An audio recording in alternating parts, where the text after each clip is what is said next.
How goes it all? Welcome back to Patterson No Properties. Hopefully, you guys are having a great and exceptional day.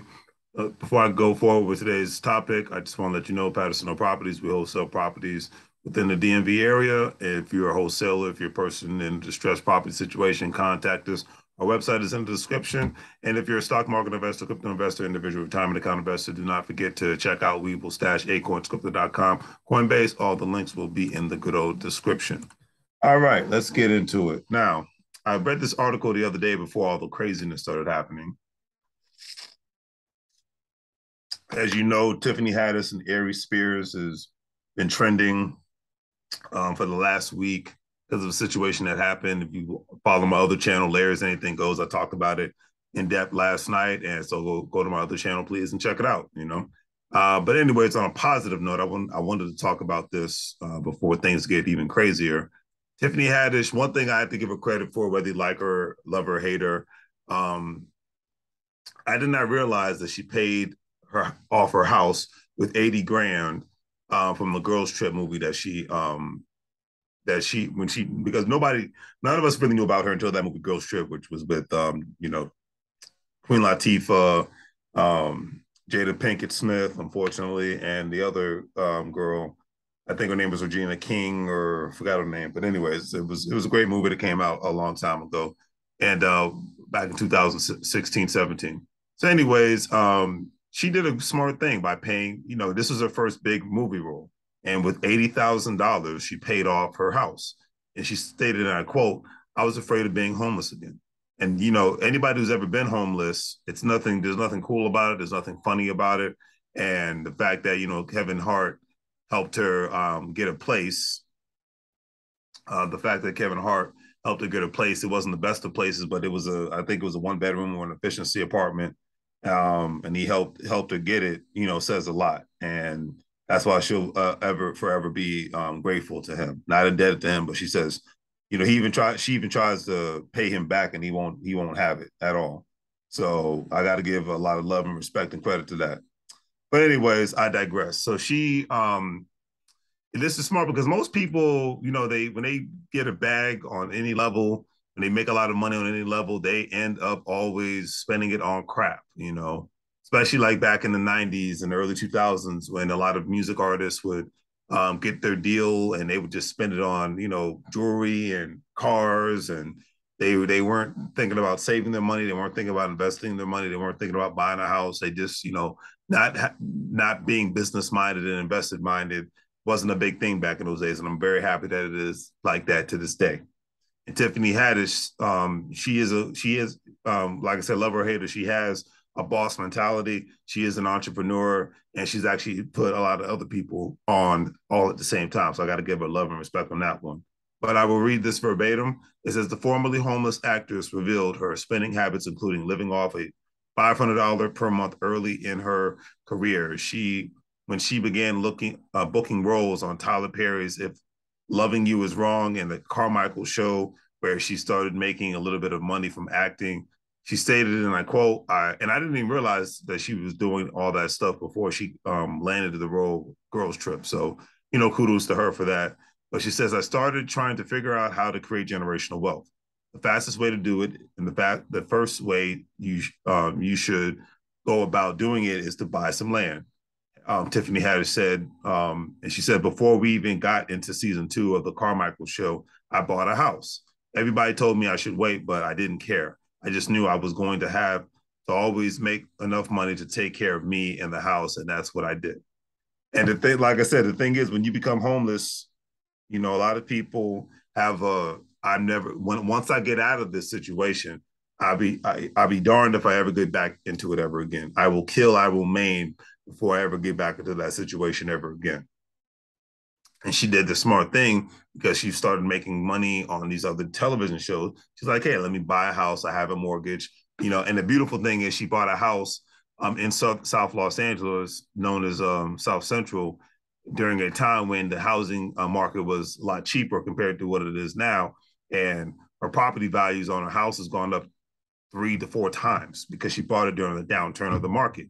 If you would have bought a house in Los Angeles or New York back in 2007, 2008 to 2012, 13 timeframe, you would have been able to and if you still own it to this day, 9 times out of 10, you would have bought a house for $500,000. And your house would probably be up to $1 million right now, you know.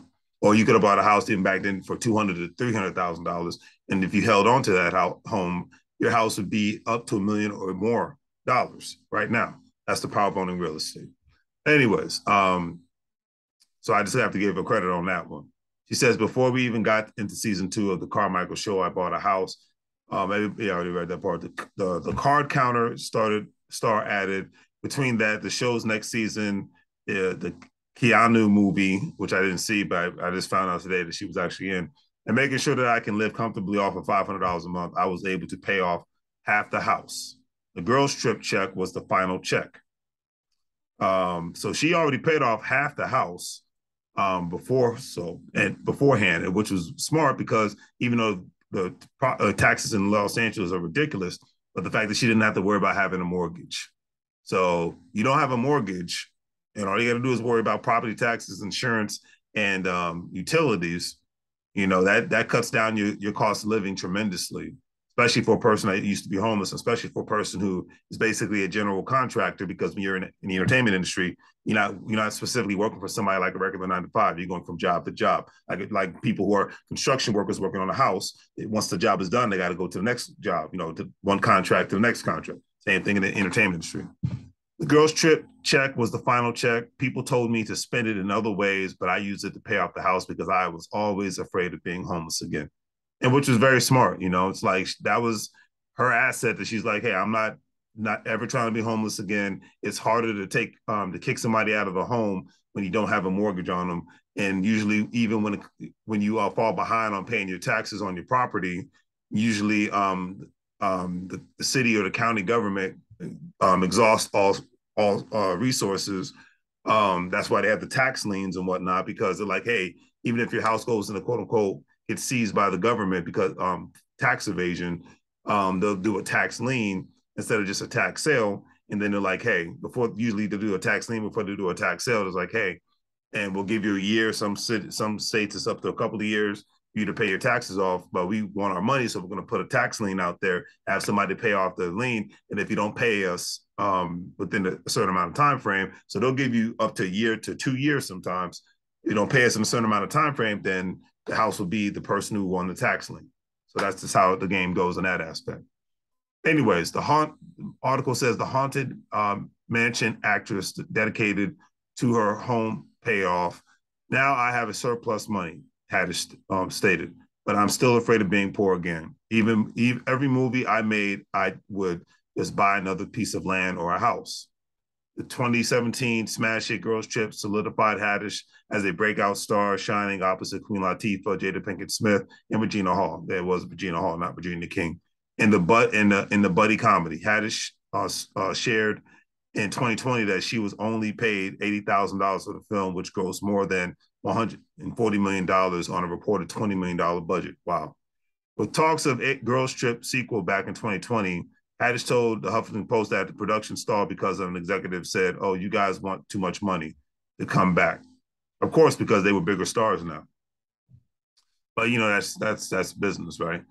Tiffany Haddish said in 2021 that she spoke with the Girls Trip co-stars about making their own film on their terms, which is the smart thing to do. She says, I've been reading these books about economics and all that stuff, and I'm like, we should build our own, Haddish said. So we are writing this thing, coming up with all these ideas, and then everybody got busy again. But I have really great outline, but I don't know it. Don't know it might happen. I heard from producer Will Packer not too long ago, so we'll see.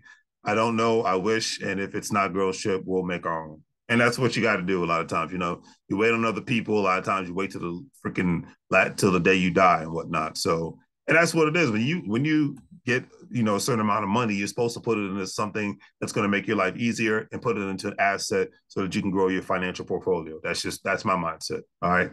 She says, as for finances, Haddish revealed that I got this broke girl mentality, this I don't never want to be homeless mentality. I started thinking like, well, okay, I got goals I want to accomplish, and those goals are not always necessarily about money, except for Well, one of them is I want to be on the Forbes magazine for the highest paid actress list. I want to be on that list. So I respect that. And I know another thing is she's been trying to put together a co-op in regards to opening up a grocery store. So that's what I have to give her a lot of credit on in that aspect.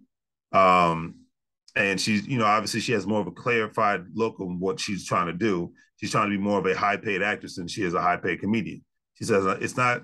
1 year later, Tiffany Haddish has now clarified her career outlook. It's not about money; it's about the power and then being able to create opportunities. Like on my show that I'm on right now, the after party, I put in the request to see more people like me on the set, and her goal is also involving gender equality, including for set perks. She says, I met Robert De Niro at the Laugh Factory in the lobby, and he was talking about how in his contracts it says that everything he wears, he has the option to keep. Haddish said, at first, nobody wanted to dress me or lend me anything to wear, so I had to buy stuff. Then it got to the point where people are lending me stuff, but then I want to keep it because I like it and I want to wear it again. And that's what it is. Every chance, every opportunity, we have a chance to learn something. And my mindset is, when you come up on a lick like this, and when you're able to put yourself in a position to be able to quit, to pay off your mortgage, it makes life that much easier. I know a lot of people who don't have mortgages, and they've been able to, the amount of money that they've been able to save, they've been able to buy more properties doing that. So Tiffany Haddish, nothing but love and respect to you. Keep up the great work. On that note, family, do the great free things, like, share, and subscribe. Have a great day. And as I always say, make money moves, or you're going to live like a fool. Take care, family.